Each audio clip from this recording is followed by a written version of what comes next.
بسم اللہ الرحمن الرحیم، السلام علیکم، میں ہوں سیبی کاظمی۔ آپ دیکھ رہے ہیں فیس بک کو، یوٹیوب۔ 24 اکتوبر جمعے کے دن کا یہ دوسرا ویلاگ۔ جلدی سے پہلے ہم خبریں آپ کے سامنے رکھوں۔ سہیل افریدی کی عمران خان کی رہائی میں تحریک آغاز ہوا، قوم کو تیاری پکڑنے کا، اسلام آباد کے رخ کرنے کی بھی بات ہوئی، بند کمروں کے فیصلے ماننے سے انکار ہوا۔ خان کی تحریک میں اب جان اور خطروں پر بھی آج جواب دیا۔ کل خیبر میں جرگہ، پرسوں کرک میں جلسہ اور پھر عوامی رابطے میں تیزی۔ حافظ صاحب کی ایکسٹینشن کے معاملے میں شدت آگی، نظام لپیٹنے کا، مارشل لا کا خطرہ بھی۔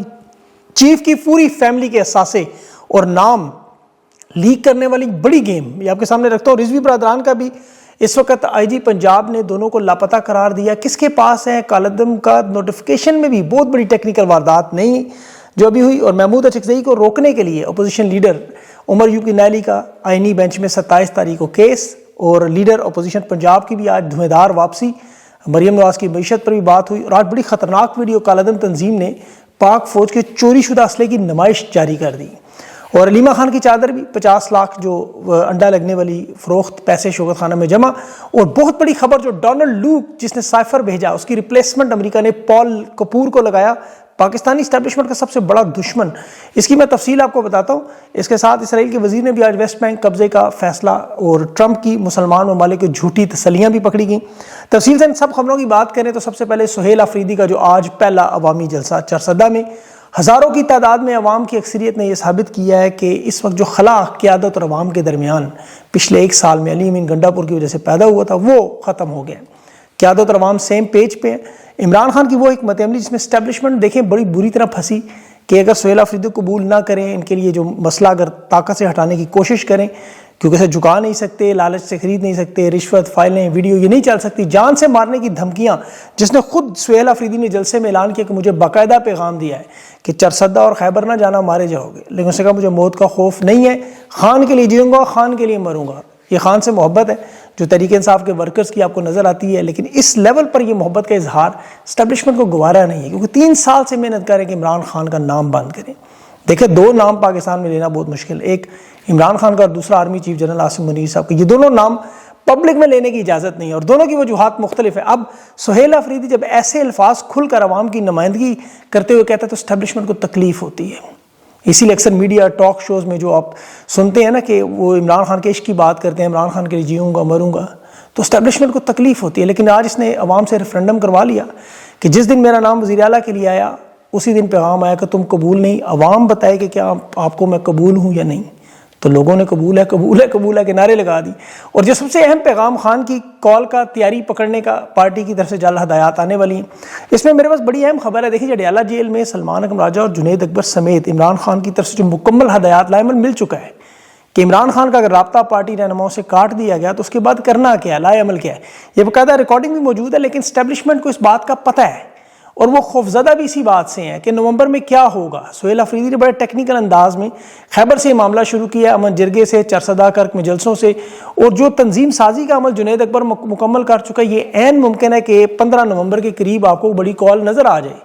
عمران خان سے جو ملاقاتیں، سیاسی نوعیت کی ملاقاتیں بند کرنے کا مقصد بھی یہی تھا کہ صرف منظوری کا اعلان آنا ہے۔ تحریک انصاف کی تیاری مکمل ہے، اور اس دفعہ ایک دفعہ پھر خیبر پختونخوا سے یہ معاملہ اٹھے گا بہت بڑی طاقت سے، کیونکہ بڑی کیلکولیٹڈ باتیں تھیں آج بھی کہ بند کمروں کے فیصلے قبول نہیں ہیں، اور یہ وہی فیصلے ہیں کہ جس میں دیکھیں خیبر پختونخوا کے سربراہ ہونے کے ناطے صوبے میں جو کچھ بھی ہو رہا ہے اس کی ذمہ داری ہے، معدنیات سے لے کر جو شہادتیں ہو رہی ہیں اس کی پولیس والوں کی، ان سب تک کے معاملات۔ اور یہ عوامی سطح میں دیکھیں عوامی نیشنل پارٹی کے ایمل ولی نے جو سہیل افریدی کی خان سے ملاقاتیں نہیں ہو رہی، اسے کہا یہ اسٹیبلشمنٹ چال چل رہی ہے کہ یہاں صوبے میں بدامنی ہو، انتشار ہو، سیاسی افراتفری ہو، یہ اسٹیبلشمنٹ کی پالیسی عوام کو تقسیم کرنے کی، ڈالروں کی جنگ میں خیبر پختونخوا کی عوام کو جھونکنے کی۔ اور اس نے خود مان لیا کہ تحریک انصاف کی مقبولیت اسی لیے بڑھ رہی ہے، لیکن صوبہ ریاست کی ان پالیسیوں کی وجہ سے کمزور ہو رہا ہے۔ لیکن اس نے نام نہیں لیا، وغیرہ پر لکھ کے معافی دینی پڑتی ہے۔ لیکن یہ حالات صرف خیبر پختونخوا کے نہیں ہیں، یہ دیکھیں کہ 15 نومبر تک تحریک کا اعلان ہوا تو پنجاب اس میں آپ کو جڑتا ہوا اس دفعہ نظر آئے گا۔ یہ جو فضا ہے نا اس وقت تحریک انصاف کی مکمل حمایت میں، ثانیہ مریدکے میں جو مذہبی جماعتوں کا ووٹ بینک اور سپورٹ، خاص طور پر ان کی عوامی جو اسٹریٹ پاور توڑی گئی تھی، وہ تحریک انصاف کے پاس آ گئی ہے۔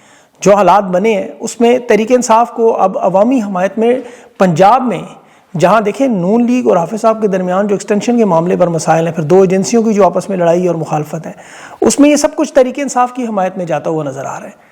اب تو اس ایکسٹینشن کی لڑائی میں بہت زیادہ شدت آ چکی ہے، تابڑ توڑ حملے ہو رہے ہیں بہت ٹھیک ٹھاک قسم کے.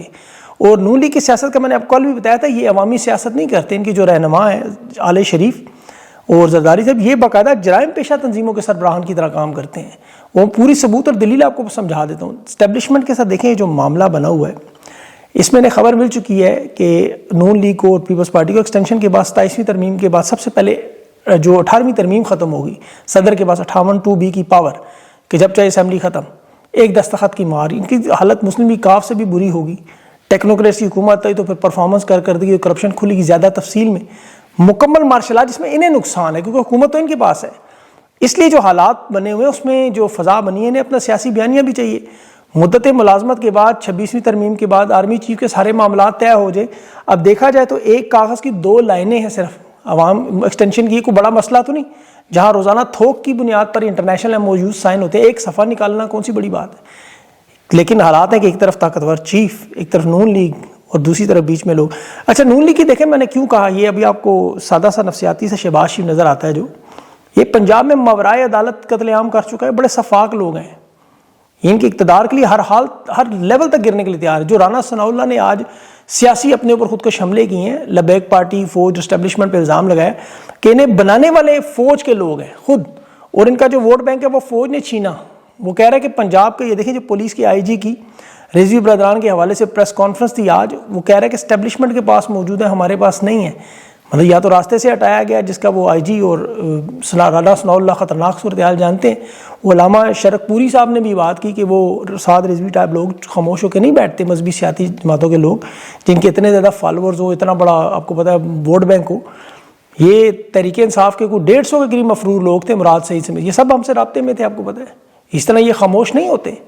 تو یہ پنجاب حکومت نے جس طرح اس معاملے سے اب جان چھڑانے کی کوشش کی، انہیں اندازہ ہے کہ کچھ نہ کچھ انہوں نے کر دیا ہے. پھر IG پنجاب اور CCD کے جو سربراہ ذوالفقار چیمہ کی کانفرنس تھی کہ ہمارے پاس نہیں، یہ پنجاب حکومت کو کلین چٹ دینے کی کوشش ہے. کیونکہ انہیں پتہ ہے کہ تو 27 لاکھ ووٹ ہے اس جماعت کا کل عدم کرنے کے بعد. ظاہر ہے سپریم کورٹ کیس جو اب نہیں بھیج رہے 26ویں آئینی ترمیم والا، حالانکہ لوگ ہیں وہ جب منظور کر لیں گے 27 لاکھ لوگ کہاں جانے تھے؟ نون لیگ کے پاس تو نہیں جائیں گے، یہ تو پیپلز پارٹی کے پاس بھی نہیں جائیں گے، یہ تو تحریک انصاف کے پاس جائیں گے. تو انہیں اس طرح بہت بڑا نقصان ہے. اسی لیے اس کی لبیک کی پابندی سپریم کورٹ میں ریفرنس آج دائر نہ کرنے کا فیصلہ کیا گیا کہ انہیں صرف ہم دہشت گردی کی بنیاد پہ کل عدم کریں، انہیں روکیں گے نہیں الیکشن میں. لیکن الیکشن لڑیں گے کیسے ان کی جب رہنمائی نہیں ہوں گے؟ تو اس لیے ان کی اب کوشش ہے کہ اس پارٹی میں سے جو مائنس رضوی برادران کریں، کچھ نئے لوگ سامنے لائیں، پھر پارٹی کو دوبارہ بحال بھی کر دیں. لیکن اس میں ان کا بہت بڑا نقصان ہے. پارٹی نہیں کے نام پہ بنی ہوئی ہے نون لیگ، ظاہر ہے وہ جس طرح نون لیگ ہے باقی پارٹی ہیں. تو اسٹیبلشمنٹ کی ایک کوشش اس وقت یہ ہے، دیکھیں ابھی نون لیگ نے آرمی چیف کے خاندان کے حوالے سے اسکینڈلز نکالے ہیں. میں نے اس کی تفتیش کی تو عالیہ شریف کے لوگ پیچھے نکلے، تانے بانے سارے ان کے ملتے ہیں ان اداروں سے جو خبریں لیک ہو رہی ہیں. اور یہ سوچنے کی بات ہے بڑی. ابھی دیکھیں تازہ ترین جو آرمی چیف کے بھتیجے کیپٹن سید عبد الرحمان بن قاسم کی فوج کی سول سروسز CSS 2024 کے 10 افسران کی لسٹ میں نام آیا، پاکستان ایڈمنسٹریٹو سروس الاٹ کی گئی. اس میں بھی نون لیگ کے رہنما نکلے پیچھے، اور یہ پنجاب کے کوئی کوٹے سے دی گئی. میں نے تفتیش کی کہ یہ خبریں کیوں لیک کر رہے ہیں، وجہ کیا ہے. جیسے احمد نورانی کی فیکٹ فائنڈنگ کو بھی ملی، اس کے ظاہر سورسز کوئی اور ہوں گے، لیکن سوشل میڈیا کی ویب سائٹ پہ اور سارا معاملہ جو ہے وہ مریم نواز کے ایک قریبی گروپ کو سب سے بڑا مسئلہ پنجاب کے اندر جو آرمی چیف کے رشتہ داروں کی ڈی فیکٹو حکومت چل رہی ہے اس سے بڑی تکلیف ہے. خاص طور پر ان کے ماموں ہیں وہ بابر صاحب. اب نون لیگ کے کچھ رہنما تو یہ دعویٰ کر رہے تھے، خود انہوں نے بتایا کہ پنجاب میں مکمل طور پر بلکہ اسلام آباد میں مکمل بادشاہت ہے، وزارتوں میں، اداروں میں، تقرریوں میں، پروموشنز میں، سب کچھ ان کی مرضی سے ہوتا ہے. مریم نواز کی نہیں بنتی. جس طرح محسن نقوی ابھی جو آرمی چیف کی اہلیہ کے قریبی رشتہ دار ہیں، چیئرمین کرکٹ بورڈ بھی، وفاقی وزیر داخلہ بھی، اس کی بھی محسن نقوی سے مریم نواز سے نہیں بنتی. اب محسن نقوی کے بارے میں مریم نواز کہتی ہے اس کے پاس تجربہ نہیں ہے، اہلیت نہیں ہے، اور اس کی پرفارمنس دیکھیں بدترین لیول پہ ہے. ادارے کرکٹ ملک کو امن و امان سے تباہ کر دیا. وہ جواب میں کہتا ہے پنجاب کے حالات نکالو باہر. تو یہ جو چپکلش چل رہی ہے ان دونوں کی، یہ بڑے ہائی لیول پر ہے. سیز فائر کی بڑی کوشش ہوئی لیکن بات بنی نہیں. پھر انہوں نے آرمی چیف کی ماموزاد بہن سیدہ وہ حاجرہ صاحبہ، ان کی اسکالرشپ مینیجر سے پاکستان ایجوکیشن انڈومنٹ فنڈ کی چیف ایگزیکٹو تک تنخواہ 300%، یہ بھی نون لیگ نے جاری کروائی. پھر آرمی چیف کو سفارتی پاسپورٹ کا معاملہ تھا خاندان میں، اس میں بھی تانے بانے جا کے نون لیگ سے ملتے ہیں. بلکہ آرمی چیف قمر باجوہ کے 12 ارب کا جو سکینڈل تھا وہ بھی ان کے رہنماؤں کی مہربانیوں سے صحافیوں تک پہنچا. تو یہ دیکھیں کس لیول پہ واردات کر رہے ہیں. ان کی کرپشن کی وجہ کیا ہے کہ ان سے کرپشن کی کارکردگی کو پوچھا جا رہا ہے. پھر یہ اداروں کے جو درمیان لڑائی آپ کو نظر آتی ہے، اس میں بھی وہ لوگ شامل ہیں جو ان کے ساتھ آدھے آدھے ملے ہوئے ہیں. اور یہ انہیں غصہ ہے کہ یہ لبیک پارٹی کو کیوں ہمارے سامنے ایسے کھڑا کیا کہ اب ہماری جان و مال خطرے میں ہے، ہمارا ووٹ بینک تباہ کر دیا، پنجاب میں ہماری سیاست لیرو لیر کر دی۔ تو نون لیگ کے رہنماؤں کا کہنا ہے کہ اسٹیبلشمنٹ نے مغربی رہنماؤں کو خوش کرنے کے لیے پیغام تو دے دیا کہ اسرائیل کی مخالفت میں، فلسطین کی حمایت میں نکلنے والی ہر جماعت کو ہم دبا لیں گے۔ خان فلسطین کی حمایت کرتا تھا، اسے جیل میں ڈالا، ٹھیک ہے، اس سے ہمارا فائدہ ہو، لیکن یہ لبیک والوں سے کرنے سے تو ہمارا نقصان ہوا۔ ساری صورتحال تو ان کے لیے بن گئی جا کے۔ اب اس میں دیکھیں جو مزید ان کے اوپر جو ابھی تنقید جو اسٹیبلشمنٹ کی آپ کے نظر آئی پچھلے نومبر سے جب وہ معاملات چلے تھے عمران خان کی رہائی کے، یہ خبریں بھی انہیں بعد میں پتہ چلیں کہ یہ سارا کام ہم سے بالا بالا پیچھے پیچھے ہو رہا تھا۔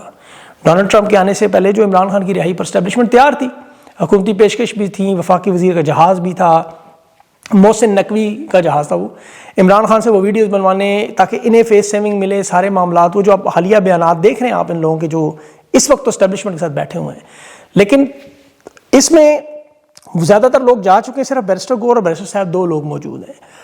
پھر انہوں نے جنگ کی جو اخبارات کی فرنٹ ہیڈ لائنز تھیں یہ ساری بھی دیکھیں، اور اب تو ان کے رہنماؤں کا کہنا تھا کہ 9 مئی میں فالس فلیگ آپریشن کی طرح کا یہاں رینجرز کو بھی 26 نومبر فالس فلیگ سے مارا گیا مذاکرات ناکام کرنے میں۔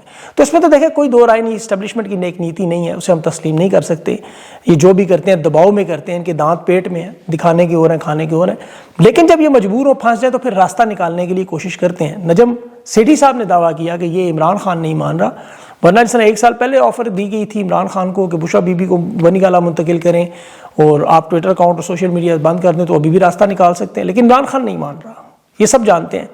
اب اس میں ایک اور تازہ ترین کام جو اسٹیبلشمنٹ نے محمود اچکزئی کی تعیناتی روکنے کے لیے اب عمر ایوب، شبلی فراز اور احمد بچر صاحب جو 10 سال سزائے ہوئے، ان کی نائلی کی درخواست سپریم کورٹ آئینی بینچ سوموار کو لگا دی ہے۔ حالانکہ پشاور ہائی کورٹ نے کہا جب تک سرنڈر نہیں کریں گے اپیل ناقابل سماعت ہے۔ اب یہ آئینی بینچ میں معاملہ چلا گیا۔ عمر ایوب صاحب باقاعدہ کمپین بھی اپنی اہلیہ کی چلا رہے ہیں۔ اب اس میں سپریم کورٹ میں جو آئینی بینچ ہے اس کی درخواست امین الدین خان کی سربراہی میں مندوخیل، علی مظہر اور اظہر رضوی اور جسٹس شکیل احمد یہ سنیں گے۔ یہ 9 مئی کے مقدمات میں سزا کی نائلی کو چیلنج کیا گیا، یاد رکھیں۔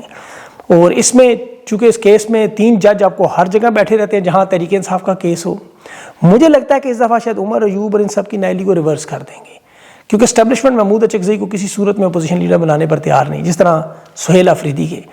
تو اس صورتحال میں یہ ان کی کوشش یہی ہوگی کہ دوسرا آئینی بینچ کو بھی ظاہر نہیں جائے، وہ مل جائے، تھوڑی فیس سیونگ مل جائے کہ یار یہ بھی کچھ قانون پہ کام کرتے ہیں، لیکن 9 مئی پہ ان کا بیانیہ اس سے تباہ ہو جائے گا۔ دیکھتے ہیں اب کرتے کیا ہیں۔ اگلی جو اہم خبر جو ڈونلڈ لوک جو مشہور زمانہ سائفر والا خان کی جس نے حکومت گرائی والا معاملہ اس میں شامل تھا، اس کا جو متبادل بندہ ہے پال کپور جس نے اپنا کل حلف اٹھا لیا ہے، یہ ٹرمپ کا جنوبی ایشیا کا بھارتی نجات امریکی سیکیورٹی کا ماہر ہے، جو اب اسسٹنٹ سیکرٹری اسٹیٹ ہوگا، انتہائی پاورفل شخصیت۔ اور امریکہ کی جو سفارتی حکمت عملی ہے، علاقے میں تعلقات ہیں بھارت سے، پاکستان سے، نیپال، سری لنکا، افغانستان، بلکہ ایشیائی ریاستیں وسطی جو ان کے بھی دہشت گردی سمیت تمام اقتصادی معاملات ہی دیکھے گا۔ اچھا، اس کی آپ کتابیں دیکھیں اور اس کی تعیناتی دیکھیں، ہندوستان امریکہ کے تعلقات اور پاکستان امریکہ کے تعلقات ہیں، یہ بڑا عجیب و غریب قسم کی تعیناتی ہوئی ہے۔ اسی میں کچھ کتابیں دیکھیں، اس میں ایک نیشنل سیکیورٹی پاکستان کی اسٹیٹ کے حوالے سے جہادی تنظیموں کے حوالے میں سے لکھی کہ پاکستان کے عسکری سیکیورٹی اداروں کی سخت تنقید ہے، جو کچھ کرنے والے ہیں یہی فساد ہے، مطلب یہ اس کی پالیسی ہے، اور یہ اسٹیبلشمنٹ کا بہت بڑا مخالف اور دشمن ہے۔ اس نے بھی سینٹ میں امریکہ اور بھارت کے تعلقات کو، چین کے اثر و رسوخ کو اور جو پالیسی بیان کی ہے اس میں مجھے یہ سمجھ نہیں آئی کہ اتنی بڑی تعیناتی ایسی پاکستان اسٹیبلشمنٹ مخالف بندہ کیوں لگایا گیا کہ جہاں تعلقات بظاہر بڑے اچھے نظر آ رہے ہیں۔ تو اس لیے میرے خیال میں یہاں بھی اسٹک کیرٹ اپروچ استعمال ہو رہی ہے، اور یہ تعیناتی اسٹیبلشمنٹ کے لیے اچھی نہیں ہے۔ بہرحال دیکھنا یہ اب کرتا کیا ہے۔ اب معیشت کے حوالے سے بھی کوئی 2 چھوٹی خبریں، ایک تو جھٹکا لگانے والی جو جولائی سے ستمبر کے مہینے میں حکومت کے 515 ارب کا نیا قرضہ، جو کہ 41% پچھلے سال سے زیادہ ہے، یعنی ٹوٹل قرضہ اس وقت 500 ارب 77 ہو گئے۔ اور اس میں جو پاکستان کے ترقیاتی کاموں کے نام پہ جو واردات ہے، جس کا آج عظما بخاری نے اعتراف بھی کر لیا پنجاب میں خاص طور پر، کہ سیلاب کے ریلیف کارڈ ہوں، بسیں ہوں، گھر دیے ہوں، لیپ ٹاپ ہوں، کر یہ نظر آئیں گے لیکن صرف ٹک ٹاک پہ۔ آپ ٹک ٹاک پہ دیکھیں، باقی گراؤنڈ پہ آپ کو نظر کچھ بھی نہیں آئے گا۔ جو ہی فلم ختم ہوتی ہے سیٹ ہٹا دیا جاتا ہے، اداکار، فنکار، پروڈیوسر اپنے اپنے گھروں کو، اور وہ منا بھائی MBBS والی واردات اور یہ عثمان بزدار کے منصوبوں کے اوپر تختیاں لگائیں، ٹک ٹاک بنائی اور نوٹنکی۔ اب اس میں پارلیمنٹس کی اور وزراء کی تنخواہوں کا بھی جو اسلام آباد ہائی کورٹ میں کیس گیا، عام شہری نے آج اس پہ درخواست کی کہ ہماری 15,000 تنخواہ ان کی لاکھوں، بہرحال اسلام آباد ہائی کورٹ نے دبا لیا۔ یہ جو ریٹائرڈ ججز آپ کو پتہ ہے مینڈیٹ چوری کے کیسز میں لگے، ان کی تنخواہیں بھی 20-20 لاکھ روپے ہے۔ تو اس کے لیے معیشت پہ اور بھی بہت سی چیزیں ہیں، لیکن فی الحال اسرائیل کی ایک بڑی خبر جو ہے ابھی ڈونلڈ ٹرمپ تو مسلمان ممالک کو کہہ رہا ہے جی اسرائیل نے بات نہ مانی، امن منصوبہ نہ مانا، معاہدہ نہ مانا، الگ ہوا تو نہیں چھوڑیں گے، تسلیاں دے رہے ہیں، لیکن امن معاہدہ اس وقت ناکام نظر آ رہا ہے کیونکہ وہاں امریکی پہنچے ہیں، بات چیت کر رہے ہیں، لیکن وہ نہیں مان رہے۔ ویسٹ بینک میں اسرائیلی سفیر، اس نے قومی سلامتی کا سفیر، اس نے آج وہاں فلسطینیوں کو ویسٹ بینک میں صاف صاف کہا، مغربی بینک میں، اس نے کہا دیکھو یہ تمہارے گھر سارے ہم لے جائیں گے تو بہتریا خالی کر دو، یہ سارے تمہارے گھر ہمارے ہوں گے۔ وہ تقریر، اس کی پوری ویڈیو موجود ہے، اس کا نام ذہن سے میرے نکل گیا، گویر نام آتا ہے اینڈ میں، وہ بندہ دیکھیں کہ کتنی بے باکی سے کہہ رہا ہے کہ اسے پتہ ہے یہ کچھ نہیں کر سکتے۔ تو اس ساری صورتحال میں ابھی اور بھی بہت ساری چیزیں ہیں، لیکن وہ تجزیہ انشاءاللہ کل آپ کے سامنے رکھوں گا۔ اپنا خیال رکھیں، مجھے اجازت دیں، اللہ حافظ۔